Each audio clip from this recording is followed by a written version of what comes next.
Hey kids, Comic Book Man here with some industry news that you should be aware of. If you are a collector or reader or an avid fan of kids comics, some big news came down the pike this week that you need to be aware of.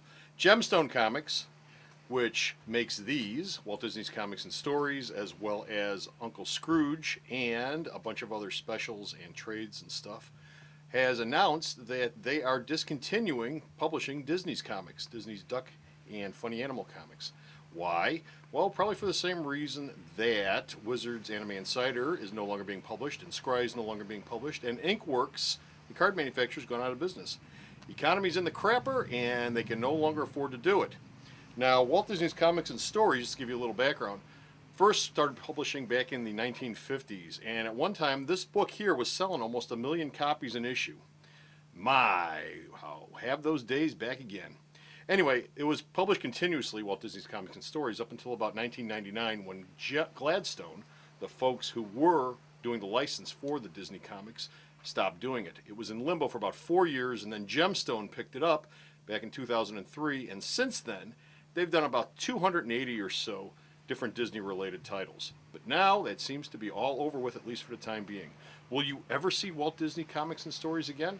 Oh, I'm sure you will at some point in the future, but for right now, what's up on the rack is what's up on the rack. Now, I've got another piece of news to give you, but not here in the kids section, but in a different section of the store.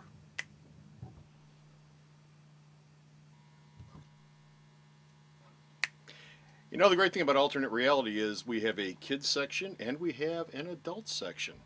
Kids section is for kids, the adult section is for, you got it, adults. And in the adult section you'll find all sorts of stuff like this. Now, I'm a big Superman fan, and while I don't know chapter and verse in every single facet of the creator's or Superman's life, this surprised the hell out of me when it came in.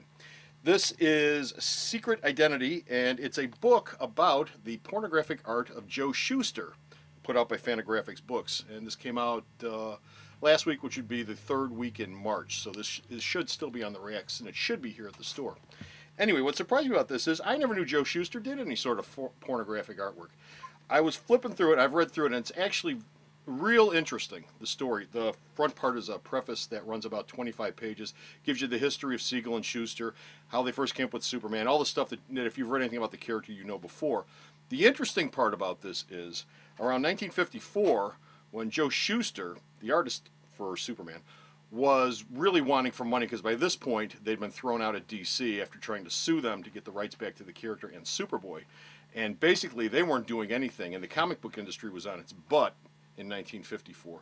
He got a job writing a thing called Knights of Horror. Actually, I shouldn't say writing, drawing a thing called Knights of Horror. And it's a bunch of little S&M comics that he did throughout the 1954-1955 period.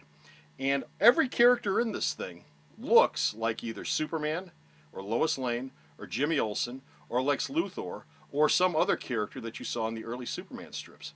Now, despite the subject matter, the art itself is actually very good. And Shuster was having bad problems with his eyes at this time.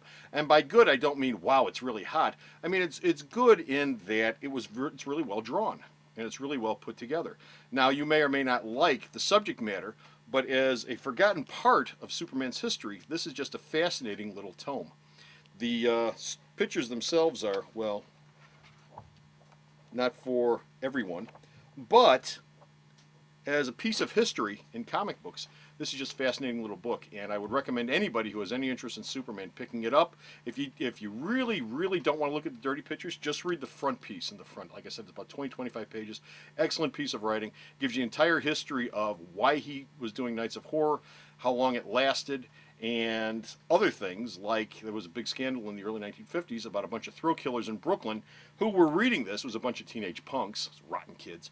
They did some thrill killings, and they found this in their apartments, and guess what? One thing leads to another, and this drove them to it.